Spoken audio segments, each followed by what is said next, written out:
Sci-fi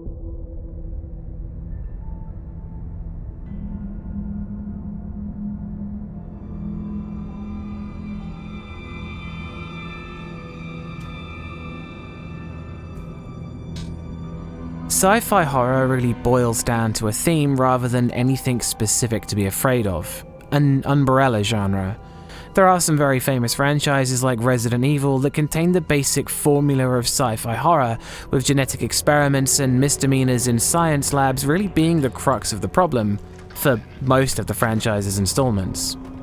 Sci-fi can really define so many things, but today we're going to look at some of the concepts that you can say for certain are sci-fi related. We're going to be trying to avoid things where sci-fi is just a setting for something more terrestrial, and more that sci-fi is the cause of the problem. The ongoing lesson that's taught to us from science fiction works, especially in the horror medium, is that it doesn't pay to mess with things we don't understand.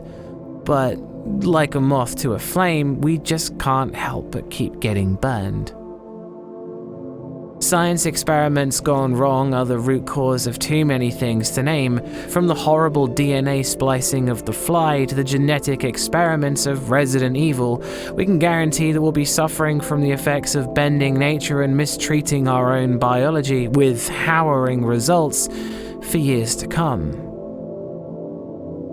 But it's not always the idea of an experiment going wrong that leads to horror. It's sometimes an experiment going right. There's a saying that the road to hell is paved with good intentions, and we're going to see a lot of unique varieties of hell today, most of which we are the architects for. Innovation leads to many wonderful things, and for each major breakthrough in the history of our science, there was probably little consideration to whether something innovative could lead to disaster, when it was more tantalizing to think of the promise of what benefits it could sow. To quote Jurrasic Park, scientists were so preoccupied with whether or not they could, they didn't stop to think if they should. Event Horizon is a film about a group of search and rescue operatives sent into deep space to retrieve an experimental starship called the Event Horizon, a ship that went missing several years beforehand that contains an incredible secret, an engine that could surpass the speed of light, which in physics is something touted as impossible. The Event Horizon was designed to utilize the power of a black hole to allow it to go faster than the speed of light by simply bringing its destination to its starting point, eliminating the problem of mass and energy. As its designer Dr. Weir shows by putting a pencil through a piece of paper, the shortest way to get from point A to point B is to bring the 2 points together. Space and time. When the spacecraft passes through the gateway, space returns to normal. It's called a gravity drive. How do you know all this? I built it. The technology was designed to be used to travel great distances, see things that couldn't be seen otherwise. Even at the speed of light, no human would ever live long enough to survive the journey to another galaxy. But this is horror. So we know that the eerie ship left stranded around the planet Neptune is hiding something, as is its creator.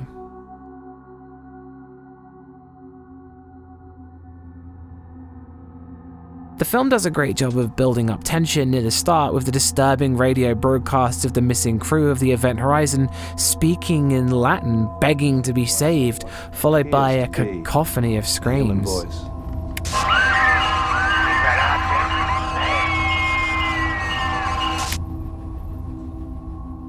It might be a bit cliche to bring up hell literally, but it's implied earlier on the Event Horizon ended up going far further than it ever intended. The good intentions of exploring the universe leading them literally to hell, or a dimension similar to it. Rumor has it that the crew ripped each other to pieces. The ship is haunted by them. There's a lot of superstition floating around, and it's best you don't think about any of it. All they wanted to do is travel the universe, and instead, they slipped in dimensions far beyond comprehension. Sci-fi is plagued with ideas of exploring the unknown and how tantalizing and terrifying that can be. Whether it's poking and prodding at the strange anomalies in STALKER, the shimmer in Annihilation, or the depths of space, there's always someone there wanting to be the first to see it, the first to map out the impossible. Though there's a lot of logic in Event Horizon, the idea of piloting a ship into what is essentially hell could be a bit far-fetched, so let's try something more down to earth. The movie Primer isn't a horror film specifically, and it's not as immediately entertaining as Event Horizon, but it is hypnotic and tense. It deals with two engineers, Abe and Aaron, who accidentally discover something in their garage, whilst trying to use electromagnets to reduce the weight of an object. You watch them refine their ideas over and over, and see as they themselves are confused as to what's going on. Here.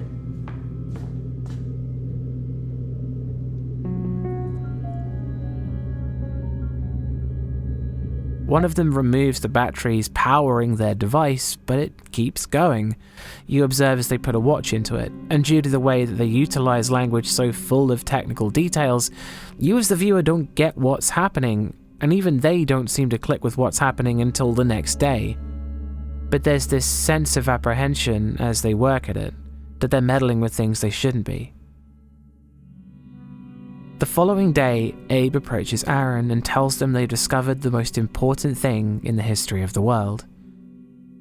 They stand outside a storage rental unit, and Abe points to a figure in the background. It's him, going into a storage unit. It's surreal. He explains the device they made can be used to travel through time. The machine powers on, and whatever time they put an object into it, it'll arrive back at the time the machine was powered on.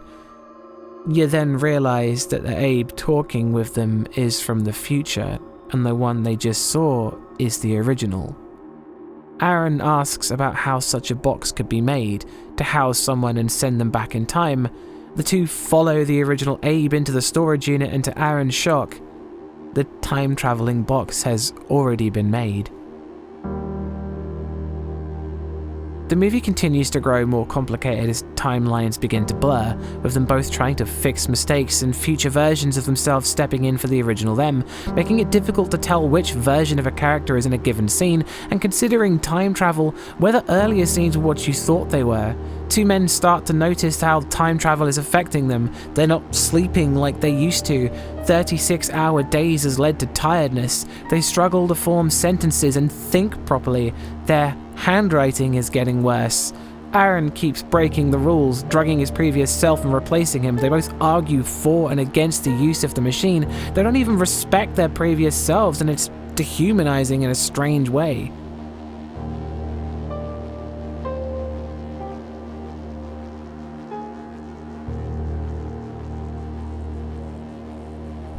The best part, or arguably the worst part about sci-fi horror, is how conceptually a lot of ideas that we never have to deal with in our regular lives can be implanted in our head, fears that we didn't know that we had.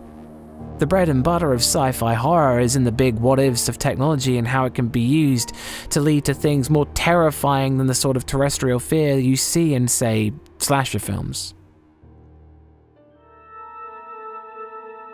Simon Jarrett has a car crash in 2015. His head is injured, which leads him to volunteer to undergo an experimental brain scan. After the scan, he suddenly finds himself in an underwater base. What happened to him? He's in Pathos 2, in the year 2105. A comet struck the planet a few years ago and life on Earth's surface has been completely wiped out, but why is he here? What he doesn't know is that he's not who he thinks he is. He is still Simon Jarrett, but he's also a robotic head jammed into a woman's corpse, yet he still feels like himself, and the more he learns about himself, the more conceptually frightening it gets. SOMA asks some very important questions throughout the game, mostly moral ones that all start with, what if you could, theoretically, copy your brain? Upload it to a computer. Does the copy you made have human rights? Is deleting it murder? Is it better than you? It'll never get sick or age or decline. What makes you special? If you can so easily copy who you are, what defines you? An existential crisis based on a thought experiment. This is just the idea, but the game goes much further with it. Pathos 2, the underwater research station where Simon awakens, was governed by an AI called the Warden Unit. Its goal is to maintain systems and protect the human life in Pathos 2. When the comet struck, it was presented with a dilemma. How does it protect the rapid decline of human life on the base? The humans were presented with a similar problem. Whilst they survived the blast at the bottom of the sea, surface life has gone. They can never return, and they were essentially trapped down there as the last surviving humans. A pet project that turned out to be incredibly important was the ARC project, where Catherine Chun devised a vivarium, a self-contained digital world that they could inject copies of themselves into, letting them live for as long as it remained functional, with the goal of ultimately launching it into space to save a bastion of humanity from the horrors of a dying world. People were on board with the idea to begin with, but then the suicides began, with people believing in the proposed theory of continuity. They don't want their copy to outlive them, so they killed themselves after the brain scan in a belief that it'll allow for a smooth transition from biological life to digital life. Listen up, all members of staff. The ARC project has caused a lot of arguments the last few months. I'm not going to pretend I understand what the hell Sarang talked about and how his continuity suddenly made sense to kill yourself. For the fucking love of God, or whatever you think is important, don't kill yourself. This place is miserable enough. Don't force your friends to clean up your blood. The Warden Unit, which was again struggling to preserve life, started taking the brain scans that Catherine made and putting them into random robots in its own attempt to preserve life. But being an AI, it doesn't really know what life is, what it means to be human. If you can't define yourself from a copy, how can AI do it for you?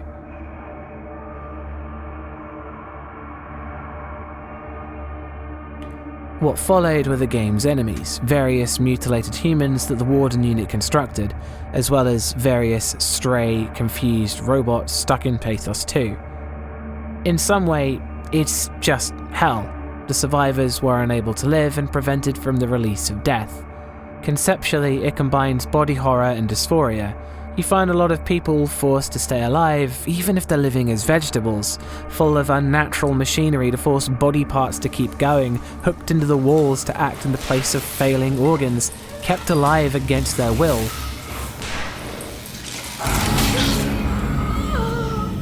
SOMA paints an unbelievably bleak scenario, and whilst the comet was unavoidable, the horrors of SOMA are almost entirely man-made. Technology that was made to help them ultimately provided the noose for them to hang themselves with. The WoW is reaching out to every machine, every life form, to manipulate, to control.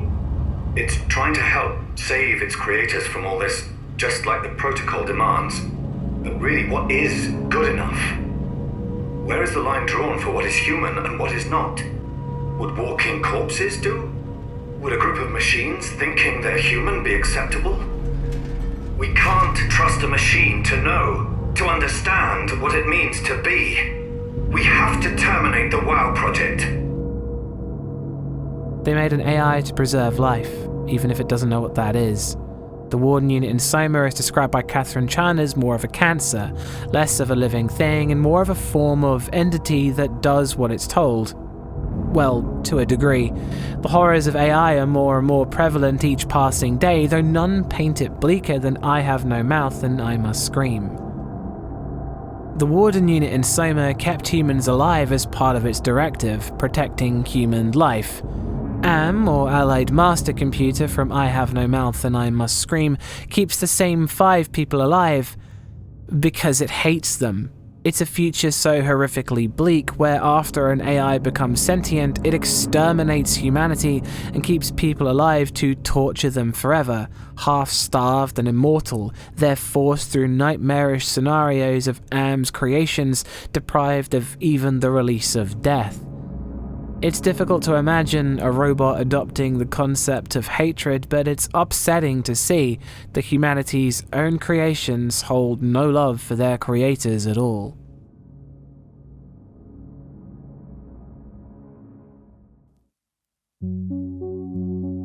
So far, it's all been about us destroying ourselves in elaborate ways or pushing things too far, but sci-fi allows us to turn our eyes to the stars and find things out there to be afraid of.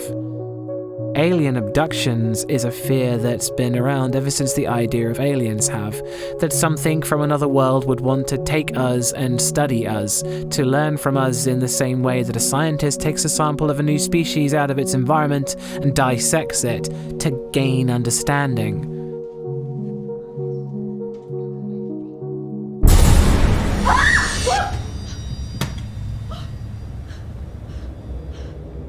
Aliens and haunted houses have a lot in common, and the only thing that really separates them is how ghosts want you to leave, but aliens just want you. There are a shockingly few number of films and games that utilize something so basic and primal, the fear of being taken by powers you don't understand. Dark Skies presents a family whose son seems to have been targeted by aliens, but it's the whole family that feels the effects. Losing time, blacking out, or finding strange skin irritations, the sensation that something's buried under there, implanted. It's violating to think that they've already done this to you and there was nothing you could do to stop it.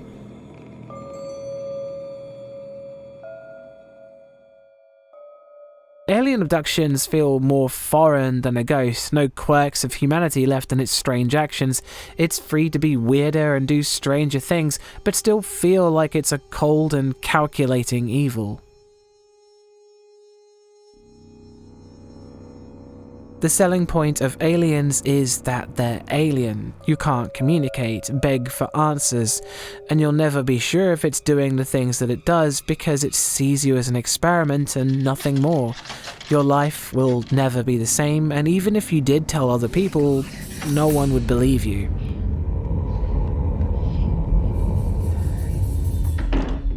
In Dark Skies, there's a harrowing scene that shows no aliens, no lights in the sky or ships flying over. It's just a man sitting in a chair talking about what the abductions are like. People think of aliens as these beings invading our planet in some great cataclysm, destroying monuments, stealing our natural resources. But it's not like that at all. The invasion already happened. No one knows exactly when, but they're here. Humanity wasn't defeated, it was infiltrated. They're here, among us, and they chose the son of the family, and they will get him. It's futile. If they travelled thousands of light years to get here, they aren't going to be stopped by a locked door or moving to another town, and that's where the fear comes from. You're just powerless.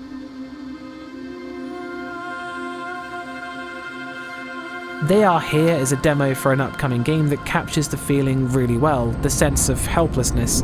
The house is shrouded in light before all the power goes out, and it becomes blatantly obvious that hiding or running is as futile as it seems.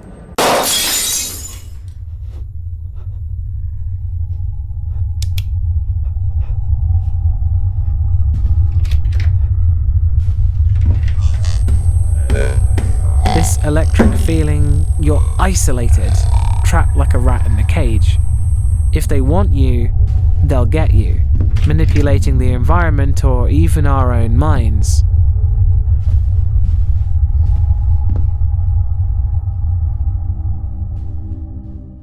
More alarmingly than the fear of a conscious kidnapping is an unconscious one. The movie The Fourth Kind follows psychiatrist Abby Tyler, who uses hypnosis to uncover the truth behind her patients' strange nightmares, where they have intense and difficult to comprehend nightmares of owls. But as Tyler continues to probe the minds of her patients, she realizes that the owls are artificial memories, representing something worse. That there were other forces changing what they saw in their rooms at night and replacing them with what they thought were owls. The whole film cycles around the hypnosis sessions that take place where the patients try to painfully remember what really happened to them. It rapidly turns into a nightmare in itself as the sessions end up revealing things that people can't relay, understanding that they didn't ask for, things beyond comprehension. Their bodies a prison for the knowledge they now possess, pushing them to end their own lives rather than continue on.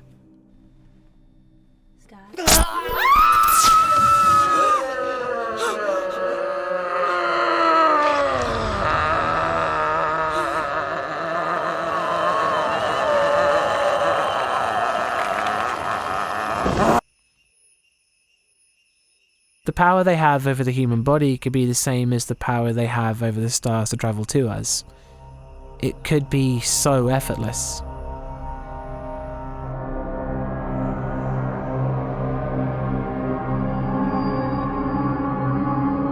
Alien life isn't always going to be something that's out to hurt us, but in horror, it's almost inevitable that it will anyway. Cosmic horror has gifted us with the idea of uncaring entities. Things that are dangerous to us through no malice or even sentience.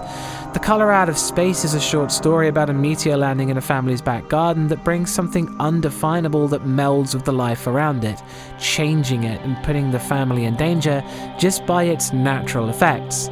Alien in only its origin, it's like some other kind of nature clashing with ours, things born of things we don't yet understand.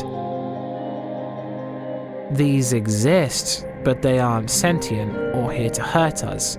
It's like radiation. It hurts us just by its presence. Not exactly malevolent, but not a force of nature either, Sea Fever presents what happens when we deal with biological entities we don't understand. The film follows a group of Irish fishermen that take Siobhan, a socially awkward student studying for her PhD in deep-sea marine life, into an exclusion zone they were warned not to enter. The crew have been struggling financially and need a good haul, but sadly they're in the wrong place at the wrong time. Their boat is suddenly stopped by something gripping the hull, some life form they've never encountered.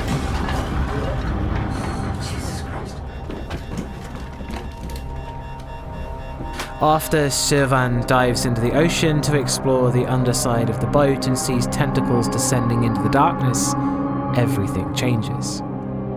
What follows are many conflicts: superstition versus science, humanity versus some unknown creature, as everything that it does seems to be unnatural.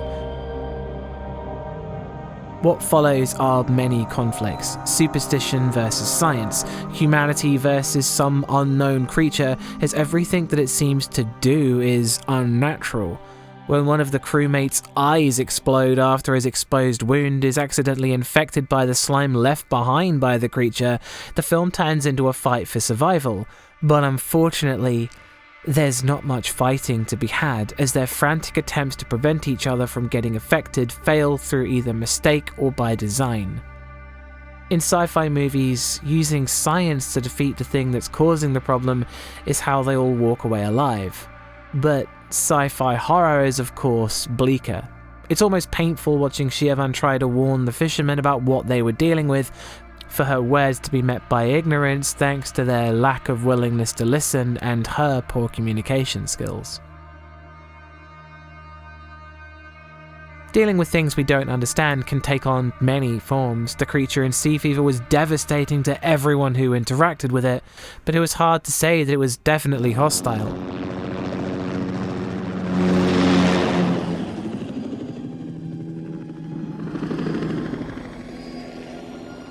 The 1982 version of The Thing is probably one of the best horror films ever made, with such a simple concept. What if a monster could copy you? In an Antarctic base, a Norwegian helicopter chases a dog with rifles and grenades into an American camp before the pilot and the gunman blow themselves up in an accident. The members of the base end up confused by the event and take the dog in. The following day, McCready, the American base's chopper pilot, flies himself and the doctor to the Norwegian base to find a bloodbath and a horrifically mutilated corpse, something seemingly unhuman, and a giant coffin-like hole dug straight out of the ice. They bring the remains back, but what exactly they've brought back, they really aren't sure. The dog Norwegians were chasing is taken to their dog shelter and left alone with their own huskies, but after a few seconds, it begins to change. Its body breaking apart, tentacles, more limbs and body parts you couldn't even describe. There's no elegant changing of the life form, it's nasty, loud, and reveals what could be its true form as its bones and muscles break apart and reform into something else entirely as it copies the nearest thing. The members of the camp are understandably horrified, and after gunfire proves useless, they burn it with a flamethrower. Its immolated corpse falls to the ground. Dead.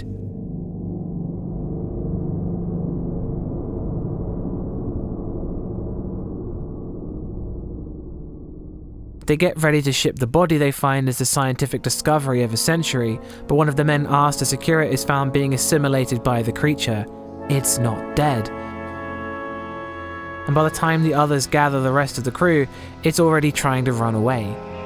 They corner it. As it's holding its mutilated arm, it screams, and again, they burn it.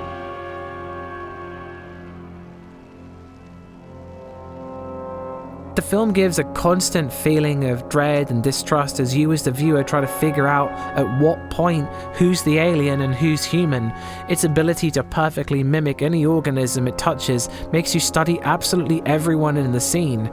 Mannerisms, gaps of time end up disorientating you. How do you deal with something that looks like your friends, and how do you tell it apart? In a computer simulation, they realize that this creature, if released into the wild, could do untold damage to humanity, assimilating most of the human race in a very short window of time. Sadly, the game of the same name based on the film doesn't quite capture the atmosphere of tension and distrust due to it being too scripted, and despite being an excellent homage, recent updates to Nuclear Nightmare have made possibly the best adaptation of the thing difficult to enjoy. Whilst the monster of the thing was intent on survival, it's a far cry from the kind of alien invasions shown in media.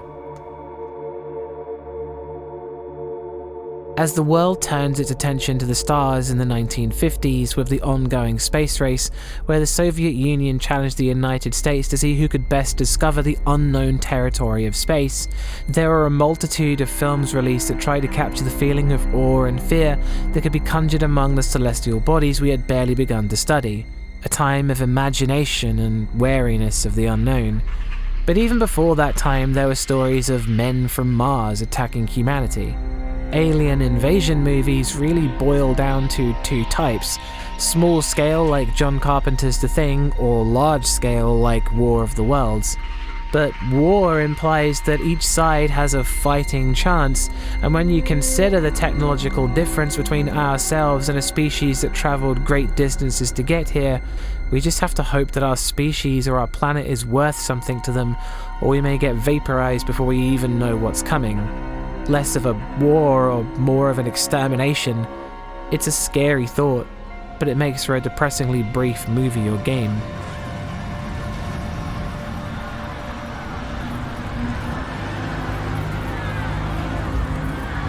Both versions of War of the Worlds include how a fight against aliens is really over before it begins, with a meteor landing in a nearby town leading to mass hysteria as strange things keep happening and leading them back to where it landed. Power cuts and magnetized watches, but in the valley where the meteor sits, the three men who were sent to guard it are turned to ash as they wave the white flag of friendship to the men from Mars. The military arrive, with hundreds of men and artillery, to take down 3 alien ships, but to no avail, being disintegrated and destroyed, their weapons doing nothing and their planes shot clear out of the sky. The 1950s version shows how far humanity was willing to go, risking itself no matter the cost in a bet to destroy the enemy invaders with atomic weapons, a mark of unimaginable destruction for the time, but even this resulted in a victory for the aliens.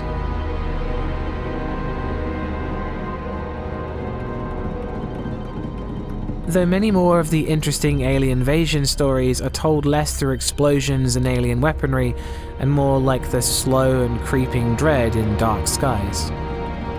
Dead Space's invasion is more like the spreading of a disease. The necromorphs aren't a species of their own as much as a force that turns human corpses into necromorphs, and people like protagonist Isaac Clarke are used to spread the word through the creation of the markers that infects their minds with images of the markers, which in itself leads to more necromorphs, an incredibly efficient way of invading. Infiltrate, then infect and turn. Cause chaos as you build more markers. Dead Space 2 shows how quickly it causes the downfall and collapse of an entire space colony in the same way that an isolated mining ship crew were all but helpless to defend themselves from something of that magnitude.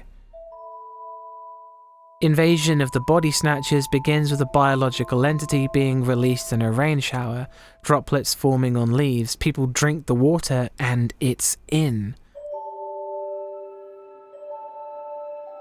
Soon the people you know are acting strange and humanity has been infiltrated, replaced by copies. The two main characters are outnumbered and outgunned, not knowing who to trust as the aliens win over more and more people in the space of a day or two. There's no fighting, no war, it's over before you realize it began. It's a brilliant movie that really illustrates how the structure we rely on a daily basis could so easily be turned against us. The idea of unkillable foes that outsmart and outmatch us at every step can be extremely unnerving. We do live every day knowing that we're the dominant species on this planet, and even if we don't actively think about it, and we harbour the hope that we defeat our foes using our ingenuity or ability to outthink our opponents, the reality could be that we aren't anything special. We have nothing, nor could make anything that would lead to our victory.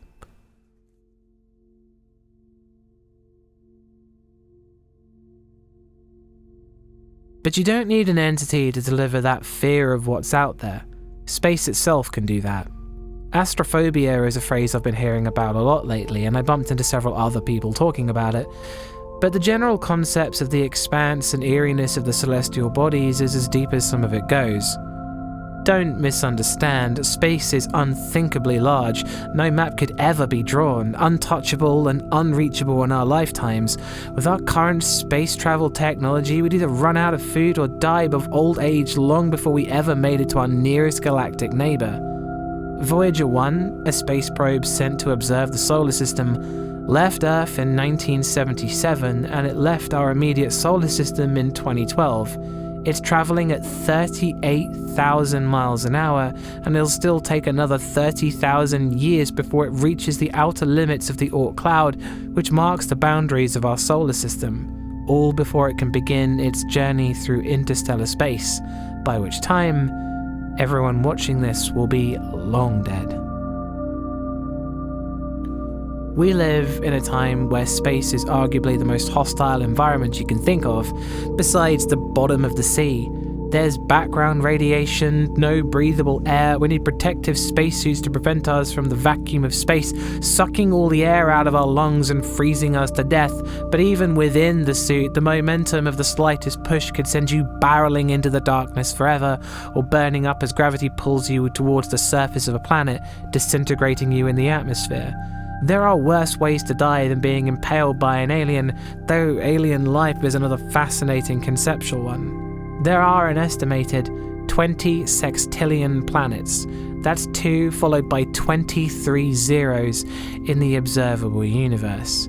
There could be even more, we may never know, so it's not impossible to imagine that there is other life out there, as lucky to exist as we are.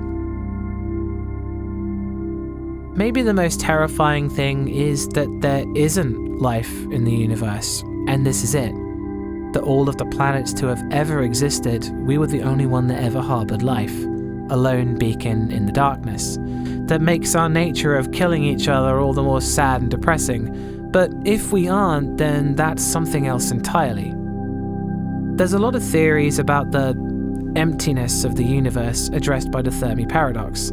If there are millions of possibly Earth-like habitable worlds, why are we alone? And there are so many theorized solutions, some which we are the first properly intelligent life, or more unsettlingly, we are the last intelligent life, suggesting that all other civilizations have already flourished and perished before we stepped onto the scene.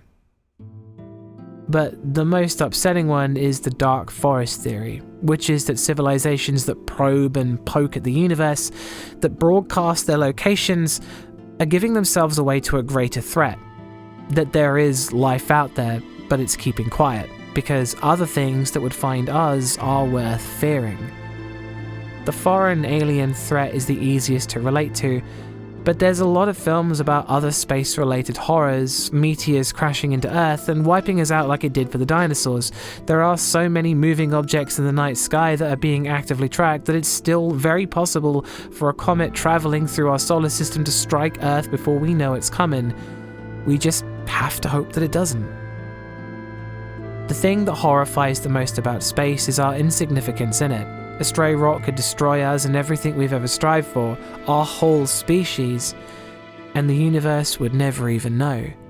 The planet would continue without us, life may not begin again, and all we'd ever have to prove that we were ever here is Voyager 1 and 2, billions of miles from home, carrying their messages of who we were into the stars. A final hello from a dead world.